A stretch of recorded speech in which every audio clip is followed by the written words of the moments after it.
Hi, thank you very much for coming. I'm just going to say a few words at the top, and then we can go straight to questions. Before I get into U.S. objectives for the upcoming climate negotiations, I want to just give you a couple of words on U.S. engagement on climate. We have been very busy on this front.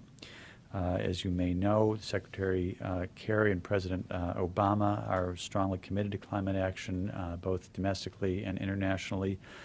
And there's been a good deal going on this front this year. We're taking robust action at home, including under the banner of the Climate Action Plan that the President announced in his speech in June. We have issued important draft regulations on carbon pollutions from new power plants, and are hard at work developing regulations that will cover existing power plants.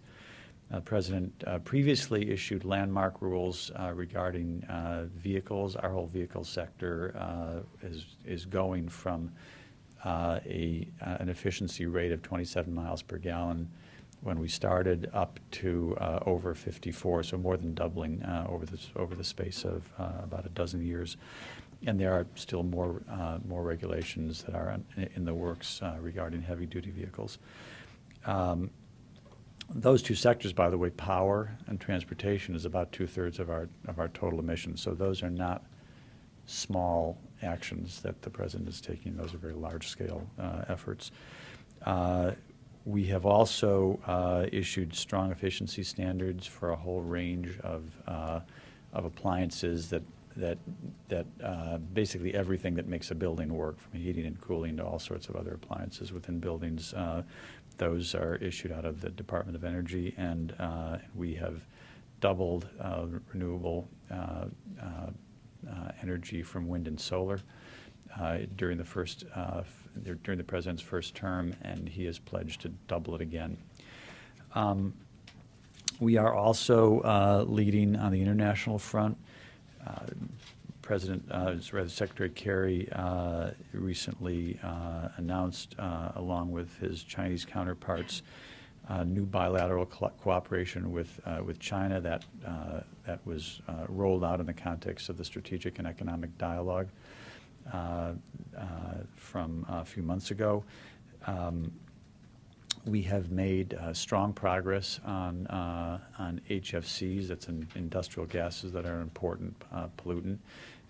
President Obama and President Xi from China issued a statement to this effect during their meeting at Sunnylands, and then again a further statement on the margins of the G20. And the G20 itself issued quite a strong statement about HFCs, and in particular about using the expertise of the Montreal Protocol to phase down production and consumption of HFCs. And this is an action that could have quite significant impact in terms of reducing emissions.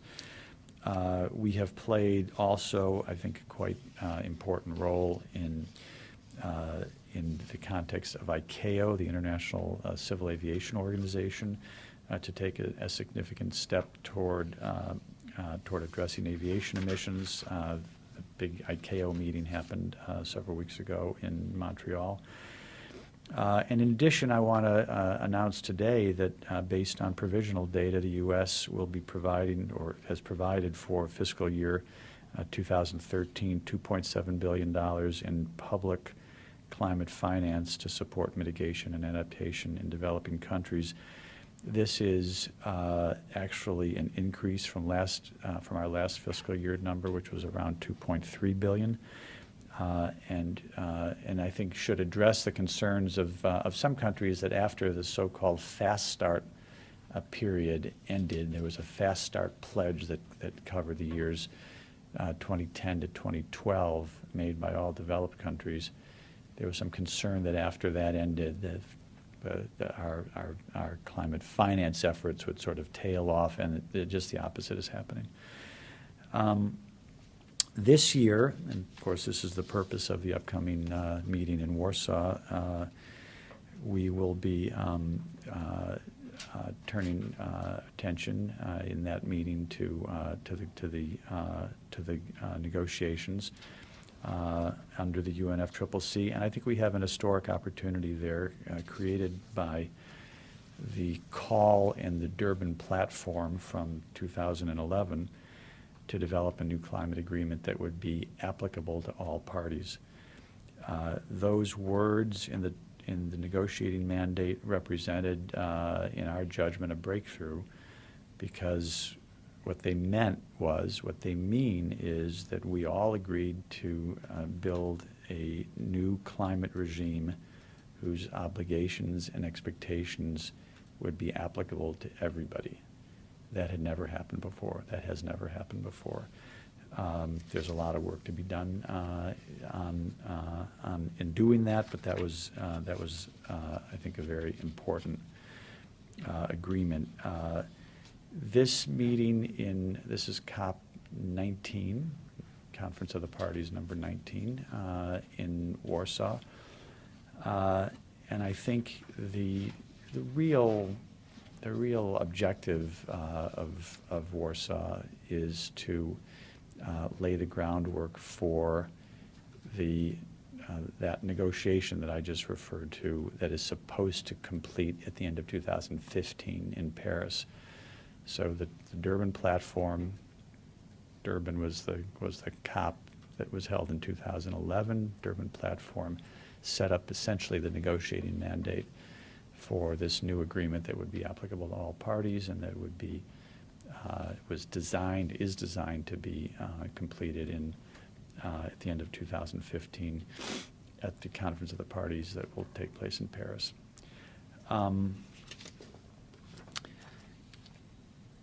I think that in our judgment, we are committed to negotiating an agreement that will be ambitious in terms of the emission reductions that are aimed for, effective and durable. The only way to do that is going to be with an agreement that is broadly inclusive. Again, that's the applicable to all parties part. To do that, it will need to be sensitive to the needs and constraints of parties with a wide range of national circumstances and capabilities, and designed to promote increasingly robust action. I think that we can do this. I think we can get it right. It's going to be important to evolve the kind of dynamic of these negotiations, which have been going on in one shape or another for 20 years, the climate negotiations, to kind of move toward an ethos and a mentality in which we're all in this together, rather than in a kind of us or them mentality. So let me stop there, and happy to take questions from anybody who might have them. Yeah. Chen Wei Hua, China Daily. Yeah, I want to see, you talked about President Obama and Secretary Kerry have a very strong commitment, but obviously, in Congress, they have huge obstacles to this, how that undermines the U.S. leadership. The other is you talked about China-U.S. joining hands. But what they're going to do more in this upcoming meeting, and how not turn this into sort of a bickering between advanced country and developing country again. Thank you. Thanks for the question. So, good question. Let me make a couple of comments. First, you're absolutely right that it is extremely difficult at the moment to get action out of Congress. The president has made climate change a central priority, major priority in his administration for this second term. He signaled that in his inaugural address. I think it was the only policy issue, if I remember, that was mentioned in the inaugural. He spoke strongly about it at the State of the Union as well, and he he called on Congress to act, and he also said if Congress doesn't act, then he's going to step up and act under the authorities that he has. Now, those authorities are of two kinds. When we talk about power plant regulations or we talk about vehicle regulations, he can do those things because there is pre-existing legislation, right? So the power plant regulations are prepared and issued under the Clean Air Act. Well, the Clean Air Act has been in existence for a long time, and the Clean Air Act allows the administration to take these steps. There are other steps that he can take on his own presidential authority, particularly insofar as they apply to his own administration.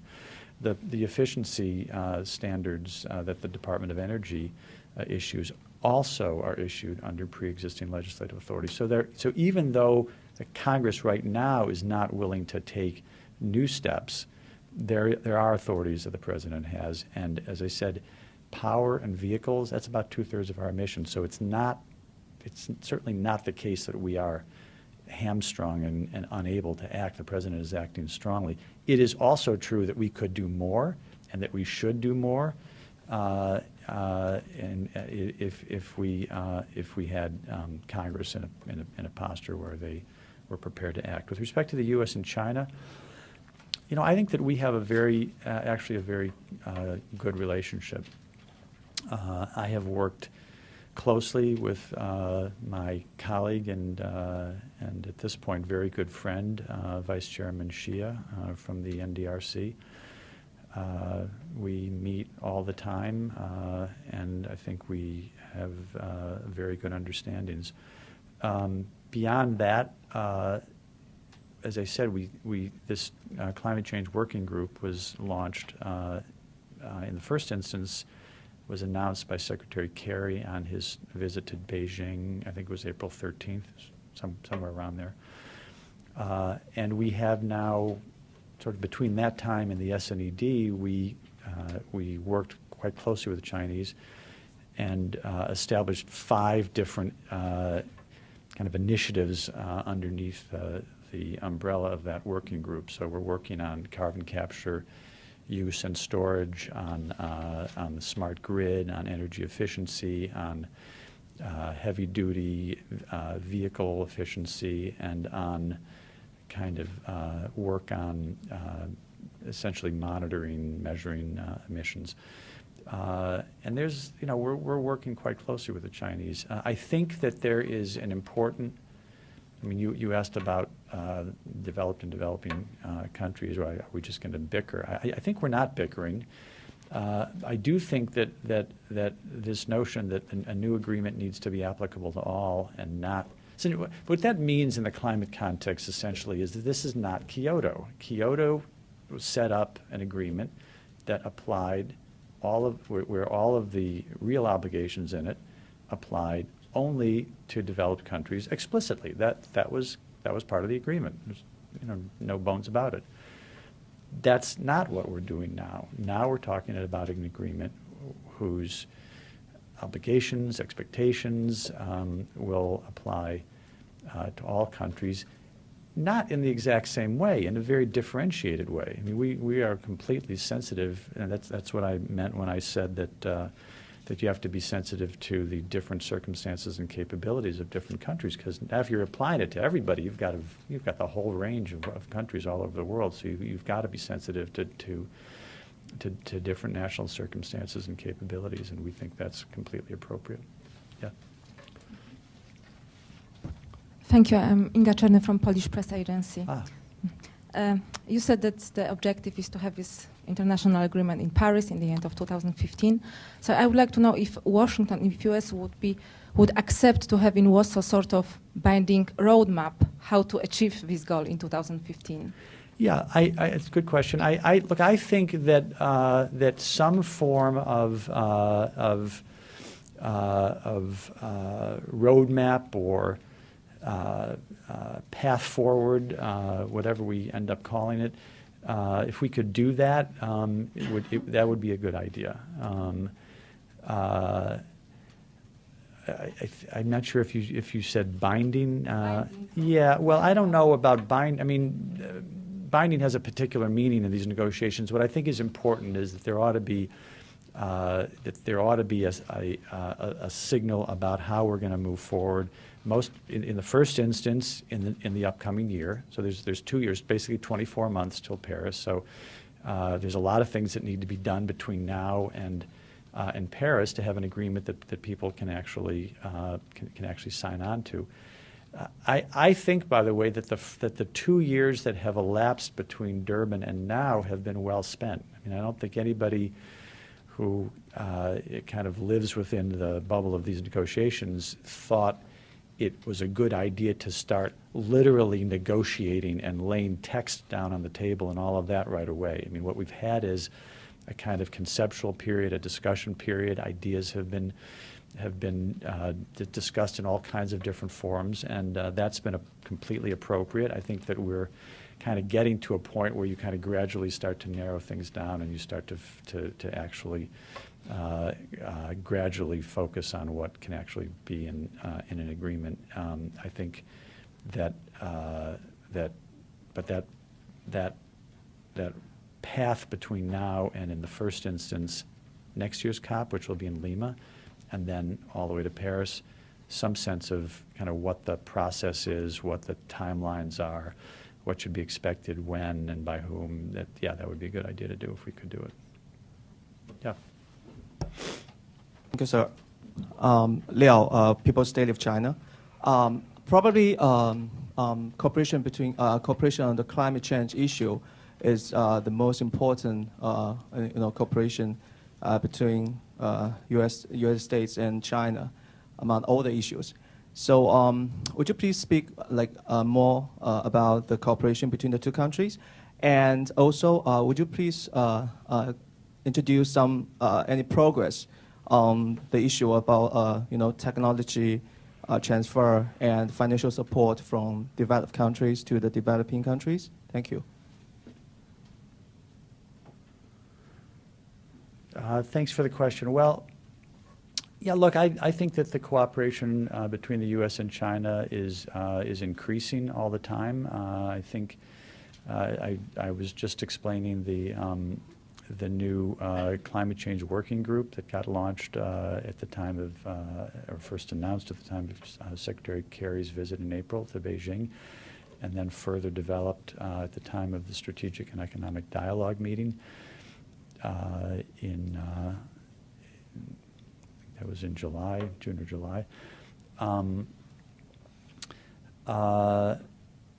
And that work will continue. I mean, there are now, again, as I said, 5 different initiatives that we're working on. People on my team are interacting with, are sending proposed kind of implementation plans to people on Vice Chairman Xia's team.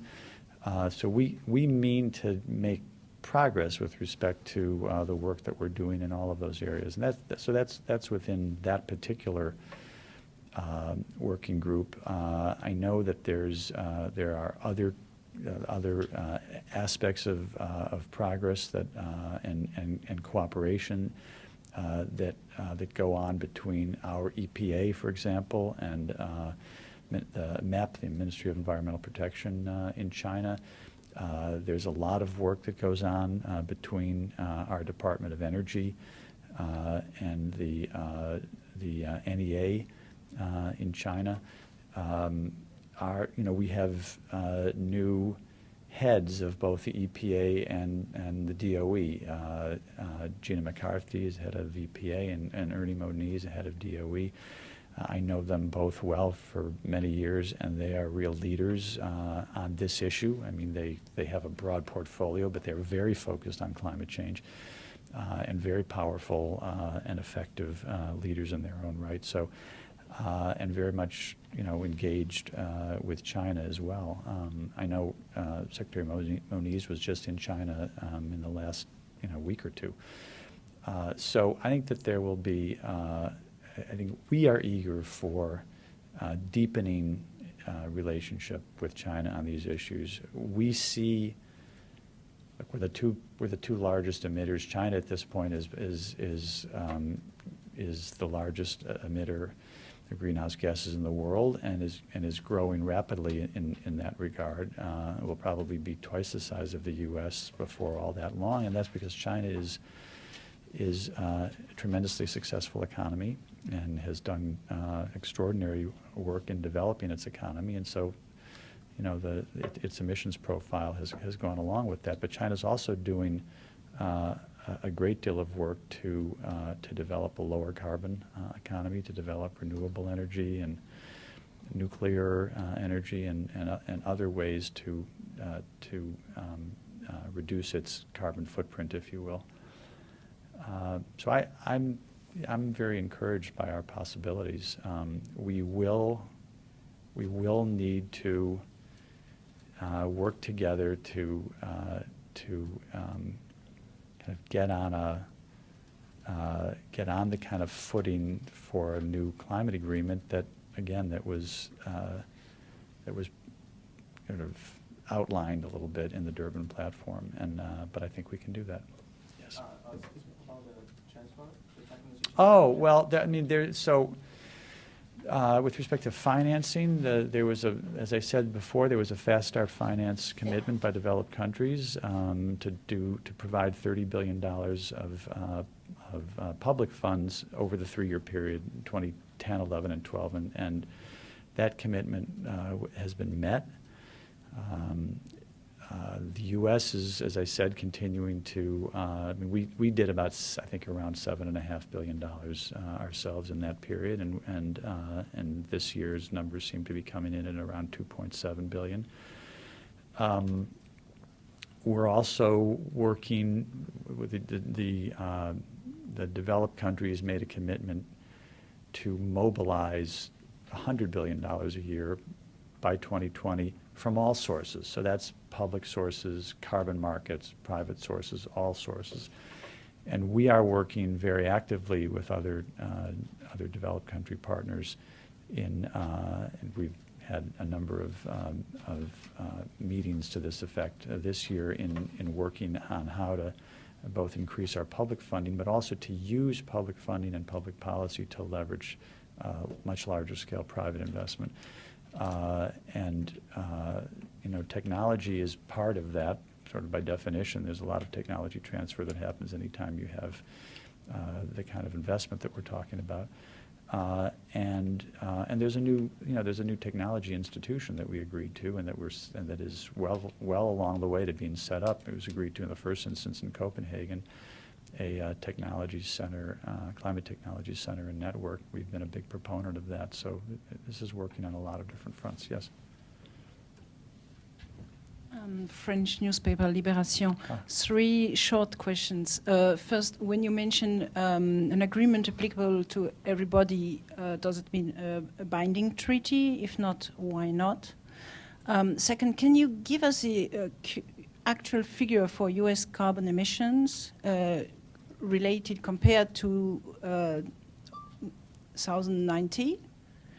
And third, compared to 1990. 1990.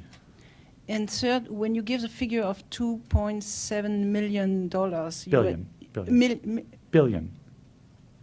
Okay. 2.7 billion. Billion. Mm-hmm. This year, fiscal year. Right. Yeah. 2013. Still, this is to relate, isn't it? This figure to relate to the 100 billion that had been pledged in Copenhagen, and how modest is that compared to this Copenhagen figure? Okay. Number one, the agreement in the Durban, the so-called Durban platform, the negotiating mandate. If I can get the words right, the agreement was to prepare a protocol, another legal instrument, or an agreed outcome with legal force. Those were the words that were agreed to, and so not completely clear what kind of legal agreement, but we take this to be a legal agreement of some kind. And I think that's what most parties do. And I think that, most legal agreements, even including the Framework Convention, for example, have elements, if you actually disaggregate them, there's elements of the agreement that are binding and elements of the agreement that are not binding. And so all issues concerning exactly what the specific quality of, or specific nature of the legal agreement will be here are all subject to negotiation. But we take the Durban platform to be an agreement to negotiate a legal agreement, and we're in the middle of those negotiations.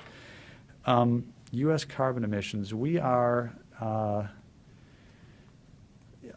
I think the best thing would be for me to our office can get you the exact numbers. I believe that we are in the neighborhood of 9% or so below 2005, but these numbers vary, so year to year. So I'm not certain if those are exactly the most recent. I think that I think our reduction from that baseline, which is actually our baseline, is the largest of any country in the world. I think. Again, we can double check these numbers. Against 1990, I don't know. I think that our numbers have us back about even or so with 1994, if I'm not mistaken. So probably a little bit above 1990. But 1990 is not. That's not the baseline that we have used, although it's a baseline, for example, that the EU has used. On your financial question, I want to make sure we're not confusing sort of apples and oranges. The $100 billion commitment is by 2020, so we're still 7 years away from that. And it is from all sources, so it's not just public money, it's public and private and carbon markets. The 2.7 is public money, and it's right now. So if you think about it, I'll give you an example. Our Overseas Private Investment Corporation, OPIC, has done a great job in mobilizing and in providing climate financing. They have actually increased what they do in this sphere from, I think, around $10 million or so a year when we first came into, President Obama first came into office, to over $1 billion a year now. That's just the public side. They also, when their money leverages, it pulls in other investment from the private sector. So let's say they're providing funding for a geothermal facility or a solar plant or whatever it might be. They put in, it could be a loan, it could be a loan guarantee, it could be risk insurance, it could be any number of ways they provide funding, which then pulls in private investment which would not otherwise have occurred. So their billion probably produces another billion or $1.5 billion from the private sector. We're not counting that in that 2.7, but that kind of money will be counted as part of the 100, and there's much, much more of that. It's basically, in our view, it's where you're using public funding or public policy to pull in private money, then that appropriately counts. And I think that's the way most people look at it. Yes.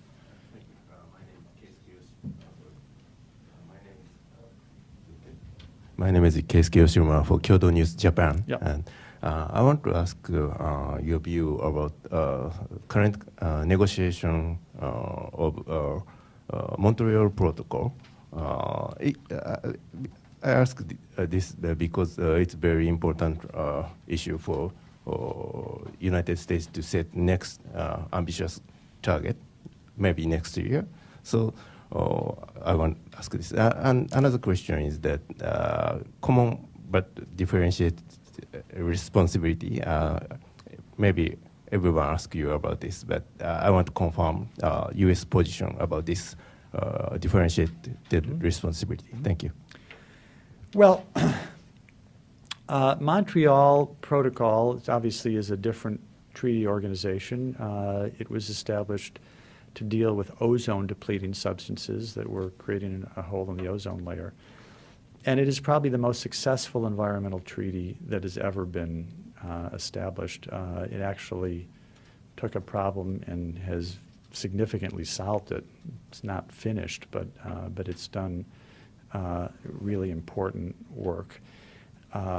It should be a lesson to other treaty organizations in many respects, because Montreal has been an organization, a treaty organization that is pragmatic, that is not polemical or ideological, that's not polarized. It's gone about its business of phasing out or phasing down industrial chemicals that were causing a hole in the ozone layer, and substituting for them other substances that don't affect the ozone layer. So it's done a very good job in that respect. The way in which the Montreal Protocol is important for us in the climate change arena right now, like, just one other sort of preliminary point, which is in the course of doing that, the Montreal Protocol has probably reduced more, almost certainly reduced more greenhouse gases as a kind of side effect, if you will, than have been reduced under the UNFCCC. Now, there is a particular substance that was developed as a substitute for ozone-depleting substances. These are hydrofluorocarbons, HFCs, and they don't damage the ozone layer. The problem is they are an extremely potent greenhouse gas, and they are rapidly rising. They're not a large percentage of greenhouse gases now, but they are the substances that are used to make air conditioning work, for example, or refrigeration, which is exploding in its growth, particularly in the developing world, which is a great thing, because there are many countries in warm areas that need that. But it is important that we now get a substitute for the substitute, right? I mean, the HFCs are fine with respect to the ozone layer. They are very much not fine with respect to climate change. And so what we need to do now is to phase down HFCs and replace them with substances that don't harm the ozone layer or climate change. And this is doable. And we have proposed, and there were something like 110 countries or so in a year or two ago signed on to a resolution in Montreal calling for such a phase down. And the phase down, as rather than a phase out, what a phase down means is you do this in a way that's pragmatic, in a way that that doesn't force countries to replace these chemicals until there's a good substitute, but to work on the substitutes and then to replace when the substitute's available. The Montreal Protocol is the best place to do this because they have expertise. This is what they do. Montreal Protocol, their reason for being is to get rid of problematic industrial chemicals. So they've got expertise. They have a fund which is well financed and is specifically designed for this purpose. And we have been pushing a lot now. And again, as I say, we in a lot of countries, over 100 countries who signed this resolution, to use the Montreal Protocol for this purpose. There has been opposition to that effort by a number of countries, not a large number, but some countries who insist that anything having to do with greenhouse gases has to take place within the UNFCCC. We think that's unfortunate. Montreal has perfectly good legal jurisdiction to do this, and we think it's unfortunate to insist on that because the UNFCCC, unlike Montreal, actually doesn't have any expertise in phasing down industrial chemicals. So our view is keep your eye on the ball. What we're trying to do is to actually reduce greenhouse gases. Experts say that if we do this, we can reduce 90 gigatons. That's a huge amount, 90 gigatons of greenhouse gas, carbon equivalent, CO2 equivalent between now and 2050. So, you hear a lot of countries talking about ambition gaps and we haven't done enough and we need to do more. Well, this is a really easy place to do more, so hopefully we can do that. CBDR, we believe the U.S. recognizes CBDR, common but differentiated responsibilities, as a principle of the original Framework Convention. We see it as a completely appropriate principle that is intended to recognize, in essence, the different circumstances and capabilities of countries. What we do not think is tenable, and I said this in a speech recently in London, is the notion that you would take that principle and insist that it means that the categories of countries established in 1992, which in the climate world are known as Annex 1 developed and non-Annex 1 developing, that the obligations and expectations, the who has to do what of a new agreement, should be determined by membership in those categories established in 1992 on a basis of on a basis that the categories never change. So you could certainly have categories that evolve based on countries' changing circumstances. We don't have any problem with that.